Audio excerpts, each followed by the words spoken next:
Mauricio Solís Paz, hondureño, residente en Costa Rica desde hace 23 años, psicólogo y máster en gerencia de proyectos de desarrollo, casado por 32 años con Patricia Valle, padre de Andrea, Karen y Mauricio Roberto, y abuelo de Sofía Elena.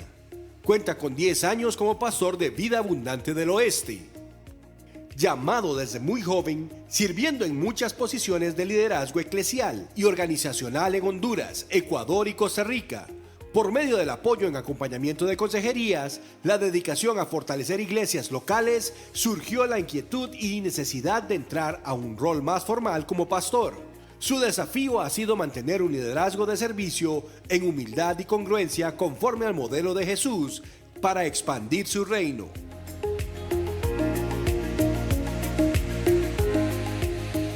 Familia, muy buenas noches. Honrado de poder compartir con ustedes hoy, pero en realidad quisiera empezar honrando esta casa.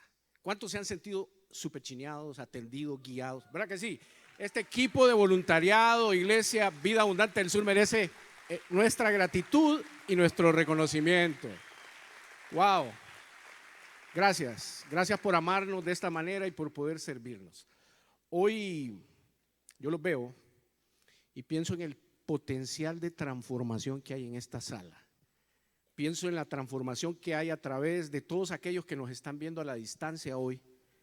Y usted dice, el reino de Dios somos nosotros. Lo he dicho miles de veces. Nos toca, este es el momento histórico para nosotros. Apostó Dios, Jesucristo, su Espíritu Santo en escogernos a nosotros hoy para traer transformación, salvación, esperanza. Imagínese si nosotros hacemos bien la tarea. Imagínese si nosotros cumplimos con lo que cada uno ha sido encargado a hacer. Si cada uno de nosotros empezamos a vivir la fe, la expresión del fruto del Espíritu Santo en medio de una sociedad donde cada vez tenemos menos aceptación y credibilidad. La iglesia, y usted lo sabe, está muy cuestionada en medio de nuestro entorno. La iglesia ha perdido capacidad de impacto, capacidad de influencia. Y eso debido a que líderes, pastores, ovejas, no hemos sido lo suficientemente claros, no hemos sido lo suficientemente íntegros, no hemos sido lo suficientemente intencionales para amar a una sociedad que llora, que se lamenta, que se deprime, que empieza a querer suicidarse, y nosotros demandados aquí. Tenemos una gran responsabilidad. Hoy me han pedido hablar el tema acerca de los peligros del liderazgo. Entonces, peligro número uno, poner a Marco Vega a cantar. Punto número 2, andar con Irene buscando parqueo. Punto número 3, pedirle a Coco que saque la basura.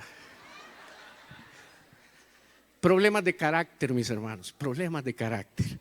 Hoy vamos a hablar de los peligros y yo quisiera empezar utilizando un pasaje no muy famoso, no muy predicado, no muy conocido, de 2 de Crónicas 26. Es la historia de un rey, líder escogido. Dice así: todo el pueblo de Judá tomó entonces a Uzías, que tenía 16 años. Si hay jóvenes aquí, escuchen muy bien esto. Y lo proclamó rey en lugar de su padre Amasías. Y fue Uzías quien, después de la muerte del rey Amasías, reconstruyó la ciudad de Elat y la reintegró a Judá. Un hombre que empieza ministerio llamado desde los 16 años, por algunas razones que no están dichas aquí, pero escogido. Uzías tenía 16 años cuando ascendió al trono y reinó en Jerusalén 52 años. Eso se llama perseverancia, eso se llama mantenerse, eso se llama compromiso, eso se llama haber asumido la vida entera para cumplir un llamado y un rol. Su madre era Jecolías, oriunda de Jerusalén. Había madre, había influencia, había tradición, cultura y crianza. Uzías hizo lo que agrada al Señor, pues en todo siguió el buen ejemplo de su padre Amasías, Y mientras vivió Zacarías, quien lo instruyó en el temor de Dios, o sea, hubo mentor para aprender cómo temer a Dios, se empeñó en buscar al Señor. Desde los 16 años se empeñó a ser formado, se empeñó a recibir retroalimentación, guía, alguien abierto, alguien ejerciendo, pero buscando aprender, capacitarse. Mientras Uzías buscó a Dios, Dios le dio prosperidad. ¿Cuántos quieren prosperidad? Levanten la mano. Sí, claro, busquen a Dios. Busquen a Dios. Principio número 1. Uzías marchó contra los filisteos. Me imagino que ya había crecido un poco, ¿verdad? Y destruyó los muros de Gat, Jabnia y Asdod. Además construyó ciudades en la región de Asdod entre los filisteos, los enemigos. Dios lo ayudó en su guerra contra los filisteos, contra los árabes que vivían en Gur Baal y contra los meunitas. Los amonitas fueron tributarios, o sea, pagaban impuestos a Uzías. Y este llegó a tener tanto poder que su fama se difundió hasta la frontera de Egipto. Estamos viendo una persona escogida, una persona formada, una persona dispuesta, un guerrero, alguien valiente, fuerte, comprometido, un constructor, una persona enfocada en su tarea. ¡Qué rico! Hay momentos en nuestra vida, en nuestro llamado, que estamos así, foforines. Estamos realmente con toda la energía, poniéndole, haciendo, etc. Uzías también construyó y fortificó torres en Jerusalén. Era un estratega militar. Sobre las puertas de la esquina y del valle y en el ángulo del muro.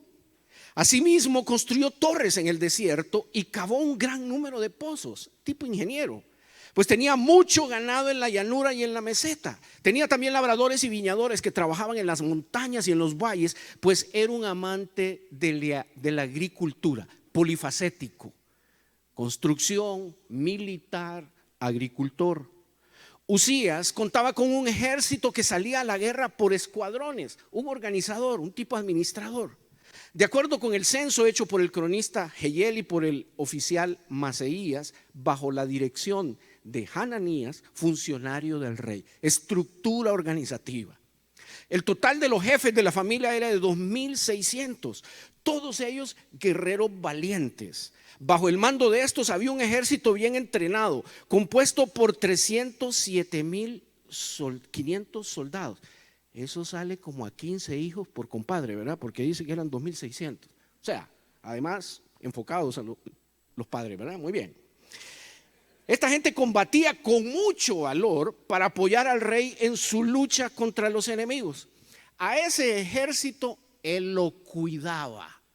Lo dotó de escudos, lanzas, cascos, corazas, arcos y hondas. Eso es lo que hacemos como líderes: equipamos, protegemos, le damos las herramientas, le damos las armas para que pueda el ejército cumplir su labor en medio de la guerra. El reino de Dios está en guerra.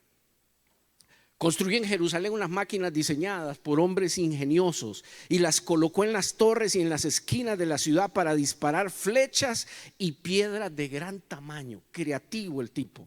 Con la poderosa ayuda de Dios, Uzías llegó a ser muy poderoso y su fama se extendió hasta muy lejos. Esta historia hasta aquí se parece a la de muchos de nosotros aquí. Esforzados, comprometidos, formados, teniendo éxito, creativos, buscando maneras de edificar la iglesia, crear ministerio, responder a la necesidad política y social del país. O sea, estamos súper bien metidos. Sin embargo, cuando aumentó su poder, Uzías se volvió arrogante, lo cual lo llevó a la desgracia. O sea, hay un tiempo en el que el hombre estuvo cuerdo, en que el hombre fue humilde, oyó consejo, recibió formación, tuvo éxito, miraba sus números y contento. Pero llega un momento, posiblemente es ese momento donde cada uno de nosotros tiene un precio. ¿Cuánto es tu precio? ¿Cuál es el precio de esa tentación, de ese llamado que te desvía?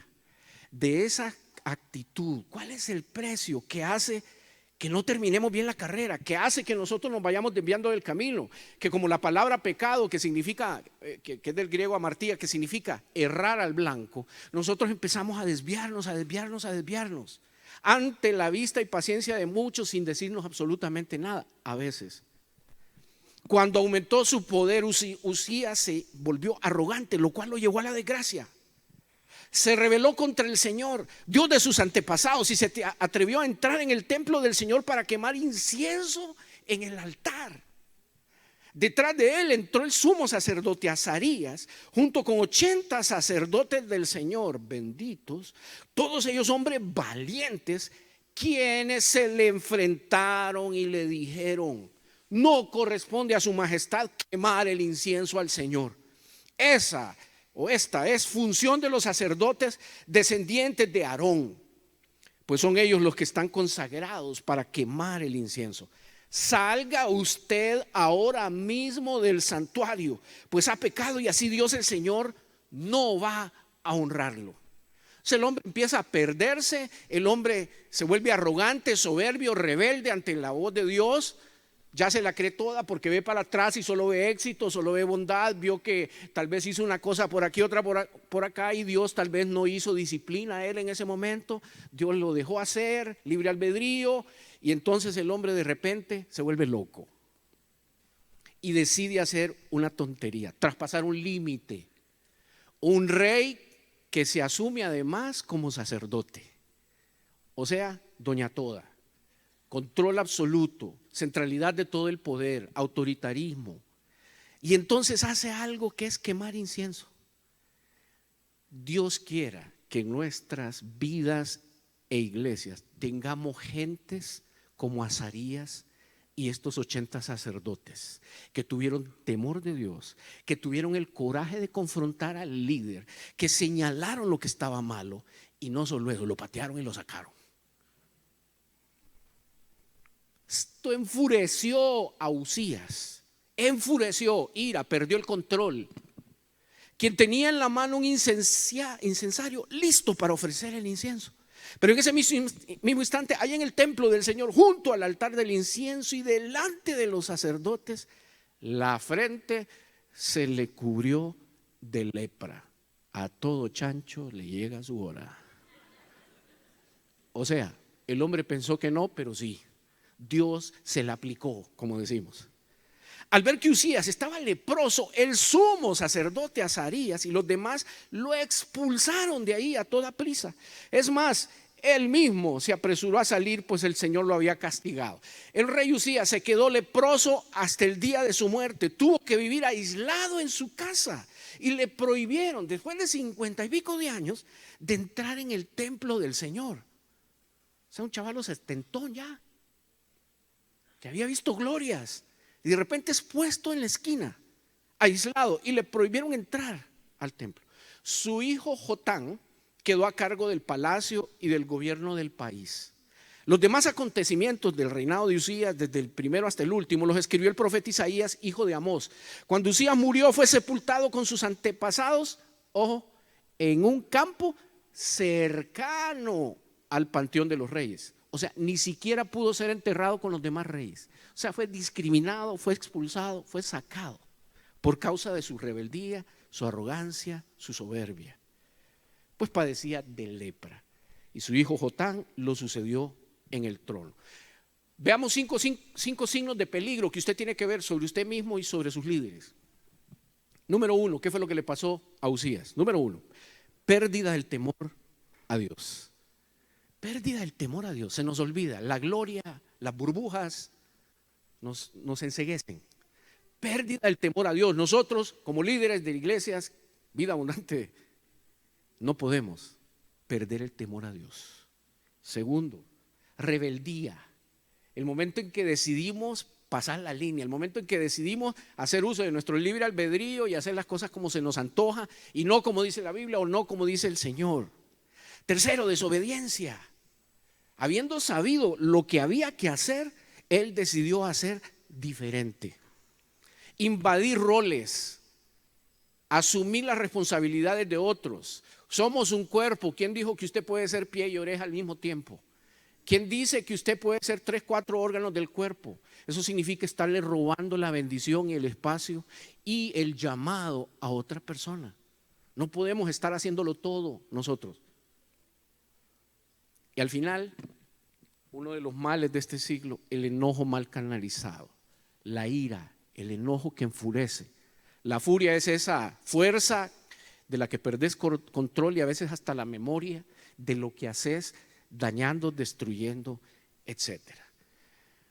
Ok, familia, nosotros líderes llamados a ejercer influencia, tenemos peligros que son fuera de nosotros, que vienen de afuera de nosotros, pero también hay peligros que son internos. Hoy yo quisiera que revisemos un poco estos peligros que nos acechan. Veamos los externos. Voy a hablar de 3, hay muchísimos más. Por supuesto, el diablo está afuera y ejerce una influencia sobre nosotros. Y él utiliza para matar, para destruir, ¿verdad? Él utiliza la seducción. ¿Qué es la seducción? Esto no solamente tiene una connotación sexual, aunque puede sí tenerla. Es la seducción del poder, la fama, la fortuna. La seducción de tener control sobre la vida de la gente, el destino de una organización o de un organismo como es la iglesia. Somos seducidos porque somos atraídos por nuestros propios deseos. Y esos deseos nacen de tus propios vacíos, nacen de tus fantasías, nacen a veces de esas desobediencias que vos querés tener. Entonces somos seducidos. Seducción significa ser atraído a hacer algo. Pero muchas veces esos peligros nos seducen para alejarnos del propósito, del diseño de vida y el final y destino que Dios ha tenido para vos o para la iglesia. La segunda cosa que el diablo usa son los ataques, ¿verdad? O sea, te ataca, te pone boicots, te hace trampas, te pone zancadillas, barreras al ejercicio de tu profesión, de tu llamado. Vos querés hacer las cosas a la manera de Dios, pero de repente encontrás a esas personas que mencionaron hoy, ¿verdad? Que siempre están en contra, que siempre tienen algo que señalar, que criticar, que decir. Y entonces ante el ataque, en realidad te están pellizcando un montón de mentiras que vos crees por dentro sobre vos. Y esos ataques uno los repele no con el Espíritu Santo de Dios, no con el fruto del Espíritu, sino que lo hacemos desde nuestra oscuridad. Todos tenemos un lado oscuro. Y ese lado oscuro es de donde respondemos muchas veces a los ataques. Y el diablo usa eso para justamente ponernos la cáscara de banano para que nosotros caigamos. Pero la tercera, y es un concepto un poco interesante, es la diversión, entendiendo diversión como divergencia. Una vez viajé a Cuba, llevaba unos materiales para una conferencia que no iba a dar yo, pero hice el favor de llevarlos desde Ecuador. Eran unos materiales sobre homosexualidad, cómo las personas podían dejar de ser homosexuales. Voy a la aduana del aeropuerto, ven que traigo una caja, los tipos me sacan de la fila, me agarran y me dicen: señor, vamos a tener que revisar esto, papel por papel, increíble, página por página por página. Al final me dicen: no, este material va a quedar confiscado por causa de que es diversionismo ideológico. Diversionismo ideológico. Yo dije: ¿qué es esta carajada? ¿Ah? Diversionismo ideológico. ¿Sí? Que usted está tratando de desviar el destino de la gente de una manera diferente a como la sociedad nuestra está queriendo encaminar. Diversión. ¿Qué es diversión? Diversión es cuando nosotros estamos ejerciendo liderazgo en la iglesia de una manera diferente a como lo deberíamos estar haciendo. No tengo tiempo para explicarles una gran cosa que aprendí el año pasado, y es que la iglesia que el pueblo de Dios en el Antiguo Testamento tenía un estilo de liderazgo administrativo, gerencial, cabezón arriba, gente obediente abajo. Moisés, el pueblo. ¿Por qué? Porque había que cumplir una tarea. Esa es una manera de llevar el paradigma del liderazgo en un contexto histórico específico. El error nuestro está haciendo que en este siglo, donde la iglesia no es una organización, la iglesia es un organismo, en ese momento nosotros estamos queriendo implantar el mismo modelo del Antiguo Testamento. Líderes arriba, gente que ejecuta abajo. Cuando en realidad Dios instituyó a evangelistas, apóstoles, maestros, pastores, horizontalmente, no para cumplir tareas. La estructura vertical de organización es para cumplir tareas. Había una tarea que cumplir en el Antiguo Testamento, agarrar a todo ese montón de gente y llevarlo a una tierra prometida. Es una tarea. Pero en la iglesia esto es vida. Esto es vida. Dios no quiere que el liderazgo se entretenga en hacer la labor administrativa de algo que es organismo. Y ahí entonces hay un diversionismo. Nos están sacando de la manera bíblica de atender las necesidades del organismo, metiéndole en la caja de una organización. Oiga, yo tengo una maestría en gerencia, yo soy organizador, soy cuadrado. No tienen idea lo que para mí representa deconstruirme en este concepto. Me cuesta, porque a través de la organización yo controlo y me gusta el control, como tal vez algunos de ustedes. Pero ese no es el estilo de liderazgo que necesitamos tener. La iglesia sufre porque la estamos metiendo en una caja. El Espíritu Santo sufre porque Él quiere hacer las cosas y nosotros lo metemos en una gaveta, en un plan. Desde afuera estamos siendo atacados. Habrá más tiempo en algún otro momento para hablar más de eso. Pero quiero en realidad detenerme más acerca de los principios, o más bien de los peligros internos que tenemos nosotros. Dentro de nosotros, o nosotros mismos, nos convertimos en el peligro más grande del liderazgo en medio del cristianismo. Más que el diablo ya está derrotado. Pero nosotros todavía no estamos derrotados. Todavía dentro de nosotros hay lucha. Todavía dentro de nosotros hay lucha. Por lo tanto, somos un peligro. Y ahí es donde tenemos que reflexionar dónde andamos y cómo estamos. Primer peligro, el ego, mi identidad, mi nombre, mi ministerio, ego. Orgullo, creernos más que los demás. Vanagloria, querer estar ganando títulos, haciendo cosas para obtener un prestigio, una aceptación, un premio. Soberbia, tratar a los demás por debajo de lo que en realidad son. Nos gusta el control, nos gusta la simulación, el maquillaje, la hipocresía evangélica que existe, religiosa. La rebeldía y, como bien lo han dicho anteriormente Marco e Irene, el desánimo. Esas fuerzas nos están comiendo a todos de una o de otra manera. ¿Y de dónde salieron esas? Esas salieron de tu historia. Cada una de esas cosas posiblemente es la manera que encontraste fuera de la iglesia, en tu caminar en el mundo, a través del patrón de crianza en tu casa. Fueron maneras que encontraste que te servían para salir adelante, para buscar cariño, para buscar aceptación, para tener el apego de la familia, de los papás, etcétera. Entonces nosotros fuimos mal enseñados, nos acostumbramos y nos volvimos mañosos. La Biblia dice que cuando nosotros venimos a los pies del Señor, dice: el que está en Cristo, nueva criatura es. Las cosas viejas pasaron, y aquí son hechas nuevas.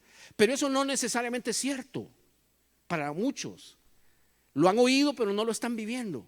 Porque en primer lugar, tal vez no están en Cristo. Están en la religión y están en la iglesia, pero no necesariamente están en Cristo. Aman a la novia, pero no aman al novio, como decíamos ayer. Entonces nos empezamos a desviar cuando eso está pasando. Por eso entonces nosotros, para evitar estos peligros, necesitamos restituir una espiritualidad verdaderamente viva. Mejorar cada una de nuestras congregaciones, nuestra espiritualidad. Creo que la iglesia ha caído en mucho, en religiosidad, en ritos, en creencias, en hacer actividades, en hacer cosas que muchas veces no tienen nada que ver con el verdadero sentido del reino de Dios, el verdadero sentido de ser doblegados ante el señorío de Jesucristo. Por eso esa espiritualidad tiene que empezar por un primer punto, y es el autoconocimiento. Yo no tengo que señalarle, usted sabe cuál es su debilidad, usted sabe por dónde cojea, usted sabe cuál fue el último pecado, usted sabe por dónde se desvió, usted sabe cuáles son sus tentaciones. Pero no las hablamos, como dijo Irene. No tenemos confianza para exponernos. No queremos estar desnudos, sino que así como Adán y Eva buscamos cómo vestirnos, cómo maquillarnos, cómo buscar acciones humanas para tratar de tener una transformación espiritual. Eso es imposible. Usted no se va a transformar espiritualmente con acción humana. Para eso tenemos al Espíritu Santo de Dios. que hace el trabajo. Entonces, muchos de nosotros tenemos historia, decíamos, de carencias, de malos modelos, de no haber tenido lo que debimos haber tenido, o haber tenido algo que no debíamos haber tenido. Eso se llama trauma. Y entonces pasamos por esa experiencia, pero no la hemos procesado. ¿Cuánta gente no ha tenido abuso sexual infantil que no ha procesado? Violencia doméstica, ausencia de un modelo paterno-materno, agresión, hambre, pobreza, soledad. Y nosotros venimos a la iglesia, servimos en la iglesia, pero tenemos ahí esa mancha, tenemos ahí ese peso, tenemos ahí ese dolor, tenemos ahí esa espina clavada en el corazón y cantando aleluya y todo lo que usted quiera, pero con aquel dolor ahí. Y el versículo dice: el que esté en Cristo, nueva criatura es. Nueva significa nuevo, es destrucción, es eliminación, es proceso, es cambio de creencia, es renovación del concepto de quiénes somos. Y entonces, a través del proceso del Espíritu Santo, venimos a una restauración. Si el 100% de todo lo que estamos aquí necesitamos restauración, porque todos hemos estado rotos. Todos hemos estado rotos. Algunos seguimos estando rotos. Y algunos, si no hacemos nada, seguiremos rotos. Y el que está roto no funciona bien. Y el que está roto maltrata. El que está roto trabaja mal. El que está roto le impone modelos equivocados a la gente que lo sigue. Entonces necesitamos madurez, necesitamos crecer, necesitamos cambiar. ¿Cómo lo hacemos? ¿Cómo lo hacemos? Facilito, facilito, usted lo sabe. O sea, estoy aquí predicándole al coro, como dicen. Número 1, estudiando la palabra de Dios. Toda la estadística que viene de Estados Unidos de investigaciones de cómo anda el pueblo cristiano en términos de estudiar la palabra de Dios, ignorancia. Cada vez la gente lee menos la Biblia. Y muy posiblemente eso aplica para nosotros. Cada vez se está leyendo menos la Biblia. A veces hemos creído que es suficiente leer. No, hay que estudiar la Biblia. Hay que estudiarla, hay que meditarla, hay que digerirla. Y eso no se hace llegando a una congregación solamente un fin de semana. Eso lo logramos en un proceso. Usted tiene que leer palabra, comentarios de la palabra, libros que comentan la palabra. Tenemos que, para poder encontrar luz para nuestros propios vacíos. La palabra es el espejo donde nos vemos. Y es ahí donde ves tu defecto, ahí es donde ves tu debilidad, ahí es donde ves tu necesidad. Y cuando lo encontrás, entonces viene el segundo punto, es la oración. Tenemos que orar. Tenemos que orar, pero generalmente solo estamos a veces dedicados a orar pidiendo cosas que necesitamos en lo material, en lo relacional. Pero ¿cuántos estamos pidiendo por la sanidad de un trauma? ¿Cuántos estamos por el perdón que tengo que dar, que me cuesta, que lo tengo atragantado aquí, que no puedo olvidar? ¿Cuántos estamos orando por eso? ¿Cuántos estamos orando por tu debilidad, por esa tentación, por la manera en que sos vulnerable? ¿Cuántos estamos orando por eso? El tercer elemento, y lo mencionó Irene, la mentoría. Buscar rendir cuentas. Yo tengo más de año y medio que encontré a un compa, un pastor que no es de las vidas abundantes, y lo busqué intencionalmente, con el que me reúno todos los meses a nivel de iguales. Nada de usted me manda, no, iguales, para compartir las penas, las cargas, llorar juntos, orar juntos, estar pendientes. Oiga, riquísimo. Recomendado. No se ocupa estructura, no se ocupa nada, es disposición. Lo otro, usted necesita ser parte de un grupo pequeño. Usted líder, por más que vos sos el que enseña, vos sos el que sirve, vos sos el que crea, vos sos el que planifica, vos sos el que organiza, vos también necesitas recibir. Tenés que tener un espacio donde no estés dando, pero estés recibiendo. Y qué mejor cosa que los grupos pequeños de nuestras congregaciones. Tenemos que hacerlo. Y aquí me meto a 3 cositas que a algunos les va a caer mal. Va a caer mal. ¿Y sabe qué? Se tiene que decir y se dice. Muchos de nosotros tenemos que buscar consejería espiritual como líderes, porque estamos pateando gente estamos gritándole a gente, estamos confundiendo el modelo y el llamado de Dios. Hemos confundido la forma de iglesia, hemos confundido la doctrina, etcétera. Entonces necesitamos tener la oportunidad de consultar, de preguntar si lo estamos haciendo bien. Necesitamos esa consejería precisa, de momento. La consejería no es terapia, la consejería es para el momento, es para tomar una decisión, un rumbo, un cambio. Pero a donde quiero meterme de lleno aquí es que muchos de nosotros necesitamos atención psicológica, señoras y señores. Como nunca estamos atendiendo los consejeros y pastores en este momento el número de personas deprimidas y con ansiedad. O sea, esto es una moda, o es un efecto de las vacunas, que de repente, yo no sé, ¿verdad? Pongámonos aquí, no sé, es que es explosivo, es increíble. Cristianos y cristianas pensando en suicidarse. Yo atiendo alrededor de 2 a 3 personas con ideas suicidas todas las semanas. Cristianos. O sea, ¿qué está pasando? ¿Qué está pasando? Familia, necesitamos buscar ayuda profesional. Mire, si usted tiene hemorroides, si usted tiene una diarrea, yo le aseguro que usted busca ayuda. Si a usted hoy le dan un diagnóstico de cáncer, yo estoy seguro que a usted no le va a ser suficiente, oren por mí. No va a ser suficiente el Salmo 23. Usted va a buscar ayuda, ¿verdad que sí? Entonces, ¿por qué cuando estás triste y deprimido? ¿Por qué cuando estás ansioso, cuando estás con insomnio? ¿Por qué cuando sabes que estás agresivo y violento? ¿Por qué cuando no funcionas sexualmente? ¿Por qué no buscas ayuda psicológica? Por favor, es una mentira que el diablo le está metiendo a la iglesia. El dudar de la ciencia, que es el descubrimiento de lo que Dios dijo, cómo eran las cosas. Eso es ciencia.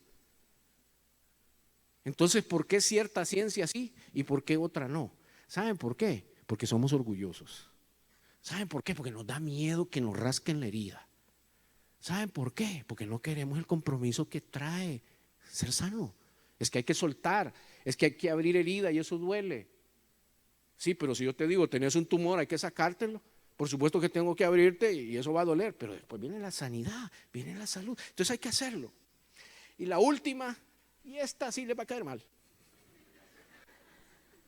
Hay algunos aquí que necesitan atención psiquiátrica. Y no porque están locos o de repente sí, pero el asunto es este.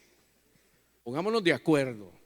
Muchas enfermedades provocadas por el estrés del liderazgo, llamémosle ansiedad, depresión, etcétera, son desórdenes químicos en el cerebro provocados por la sobreestimulación. El cerebro se daña, el cerebro deja de funcionar bien, entonces ya no hay serotonina, hay que inyectar, hay que tomar, hay que hacer algo para que haya serotonina y tu estado de ánimo esté bien. Resulta que un ortopeda no creo que sea buena idea ir a verlo, ¿me entiende? Como un proctólogo tampoco.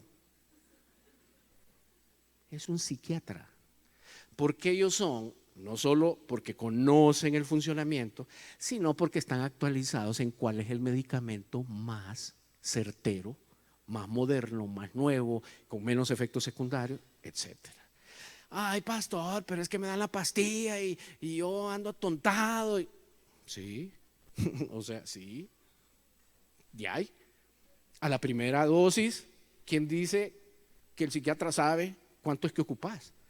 No, es ensayo y error y es un proceso y hay que hacerle y toma tiempo y feo y la disciplina y los efectos. Sí, sí. Pero muchos de nosotros hemos llevado una vida tal que hemos sido dañados cerebralmente. Entonces necesitamos hacerlo. Es un peligro para la iglesia tener líderes que andan desconchunflados de la cabeza. ¿Verdad que sí? ¿Verdad? Bueno, gracias a Dios hay unanimidad aquí. Oiga, es un peligro, porque estamos en manos de una persona que tiene un estado de ánimo descontrolado, que hoy puede tomar una decisión de una manera, mañana la va a tomar de otra, que hoy me va a decir con cierto tono y con ciertas formas y después se va a arrepentir, porque en realidad no quería decirlo ni hacerlo, pero en realidad su cerebro está totalmente desbalanceado. Entonces necesitamos hacer eso. Para ir terminando, familia, ¿cuándo yo puedo saber si el líder en realidad es una persona que está fuera de peligro? Que es una persona que realmente me muestra, o yo mismo me siento que soy una persona confiable, que he controlado esos peligros, porque todos los tenemos y todos tendremos lucha. La primera cosa yo creo que es la humildad, el aceptar que somos vulnerables, el saber que tenemos que ser sencillos delante de Dios, que estamos donde estamos no por lo gran cosa que somos, sino por la gracia y por la misericordia de Dios. Ninguno de nosotros merece, ninguno de nosotros debería, pero Dios en su locura no se tomó la pastilla ese día y entonces nos escogió.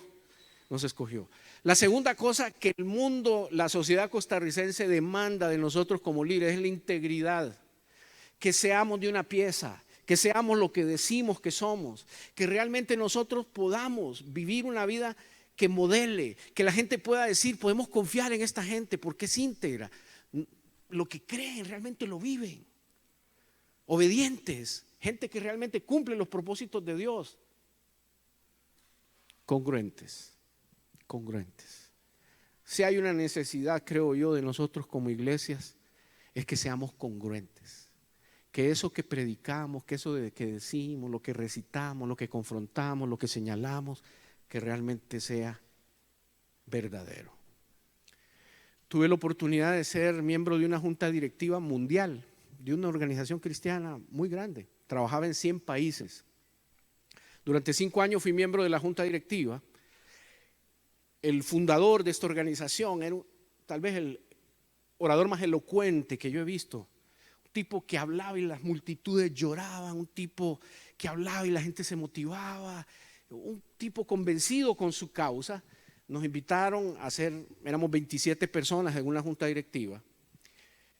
Y este hombre, 14 años antes de esta historia que les voy a contar, 14 años, es denunciado por acoso sexual por 7 mujeres.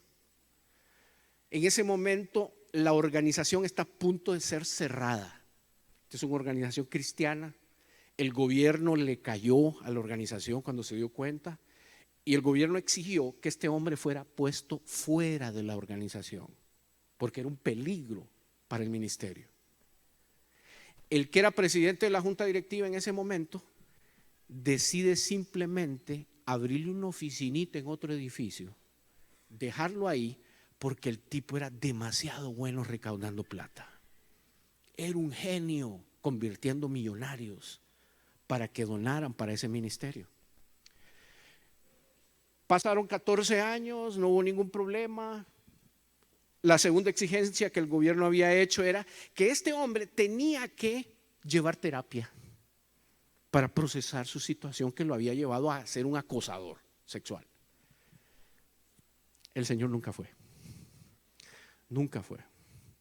14 años después nos convocan a una reunión y nos dicen, hay una nueva acusación de una fulana que dice que en un viaje de ellos dos juntos al aeropuerto, ella le ofreció llevarlo al aeropuerto, el tipo la manoseó, le metió una demanda, se venía la destrucción completa de un ministerio que trabajaba en 100 países.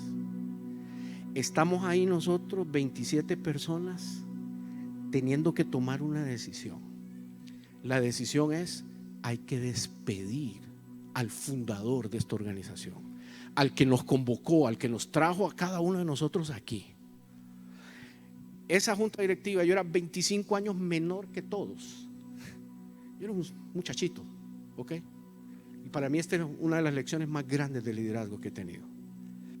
Se da la exposición de los motivos, el hombre está presente con su esposa y el hombre hace lo siguiente. Imagínese usted que es un semicírculo, sillas, ahí estaban abogados, militares prominentes, ministros, Y el tipo hace esto. Por favor, llorando, por favor, no me despidan. Esta es mi vida. Yo he entregado mi vida. Yo he levantado esto en 100 países. Por favor, no lo hagan. La esposa del gobernador de Arkansas estaba ahí. Lo mira fijamente a los ojos y le dice: no. Usted nos trajo aquí para defender la integridad de esta organización, para administrar esta organización, y tú nos has fallado, y tú has puesto en riesgo este gran ministerio que Dios te entregó. Por lo tanto, no. Ya se imaginan el Will ahí, ¿verdad? Uy, puña, hermano. Siguiente paso, vamos a votar. ¿Qué color, hermano? ¿Qué color? Yo voy a tener que 27 manos, unánime, te vas. Este señor salió, creó otra entidad y al año y medio se murió de un infarto. Se murió resentido con nosotros.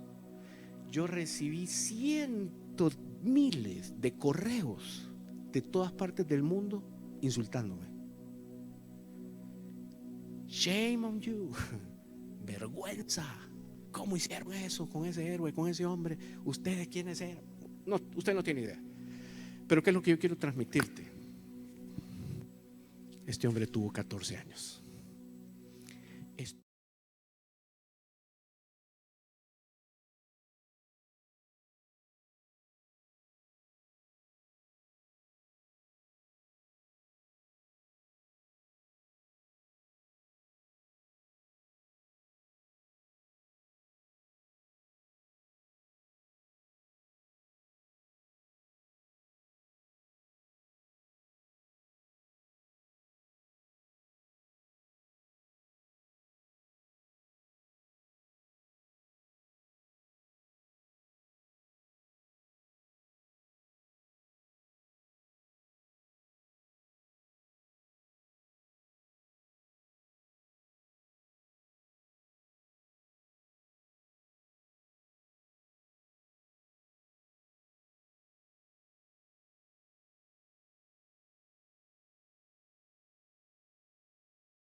En ese momento en que decidimos ir por donde no, se nos olvida una cosa muy importante. Esto no es Goyo. Esto no es Promérica. Esto no es, póngale usted el nombre, esto es la iglesia de Jesús. Aquí el que se decepciona por causa tuya posiblemente pierde la eternidad. Es que no solo es que se va a ir, que ya no va a diezmar, es que va a perder la fe en el Dios que nosotros les presentamos. Entonces, líderes, somos influencia, seamos influencia positiva, hagámosle más fácil a la gente seguir a Jesús. Y cuando digo más fácil, no es rebajar la exigencia. Lo que estoy diciendo, no pongo obstáculos. La gente está dejando de creer en Jesús, no por Jesús, sino por nosotros. Por nosotros. Que no somos íntegros, que no somos claros, que no somos de una pieza. ¿Por qué no traemos lo que tengamos que traer? La bolsa de basura, está bueno eso. Traigamos la bolsa de basura.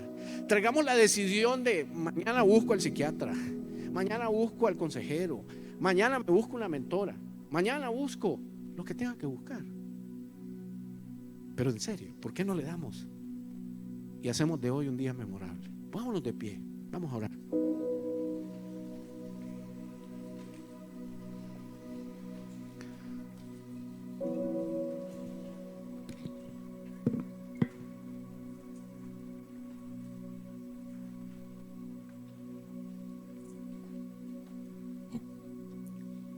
Padre bueno, como una sola familia, venimos hoy delante de ti, reconociendo que caminamos por un campo minado, que la vida propia y personal, el desarrollo del ministerio, nuestra vida familiar, matrimonial, se desarrolla en un campo minado. Hay peligros que nos acechan. Hay lugares a donde no debemos de ir. Hay cosas que no debemos de hacer. Hay cosas a las que debemos de responder no. Pero dentro de nosotros, Señor, hay muchas cosas sueltas, sin resolver, heridas, enfermedad, patología, incredulidades. Tanta cosa, Dios, que a pesar de que profesamos una fe, cantamos y adoramos tu nombre, servimos en ministerios, tocamos vidas de gente, Dios, pero esa pus, esa enfermedad todavía está dentro de nosotros. Hoy abrimos el corazón al Espíritu Santo de Dios, nuestro consolador, aquel que nos habla y nos recuerda lo que ya se nos ha enseñado como líderes, aquel que trae aceite para sanar nuestras heridas, aquel que es capaz de hacernos vivir verdaderamente en amor, en gozo y en paz,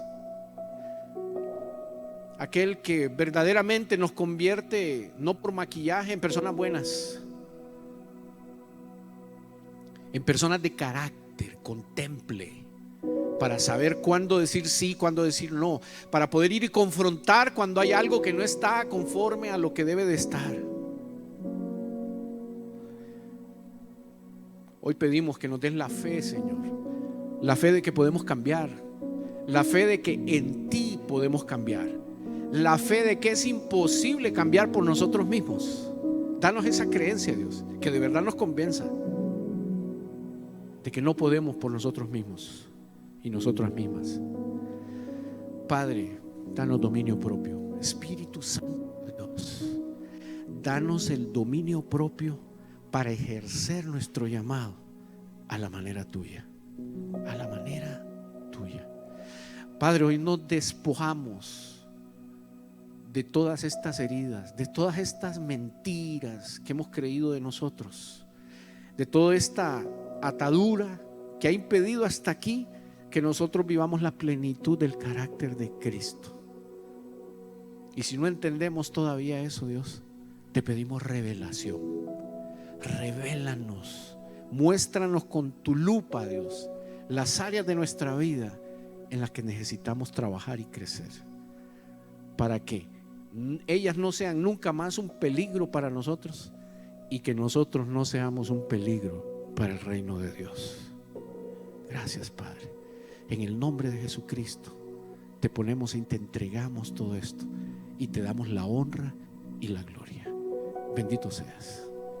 Amén y amén. Familia, muchas gracias.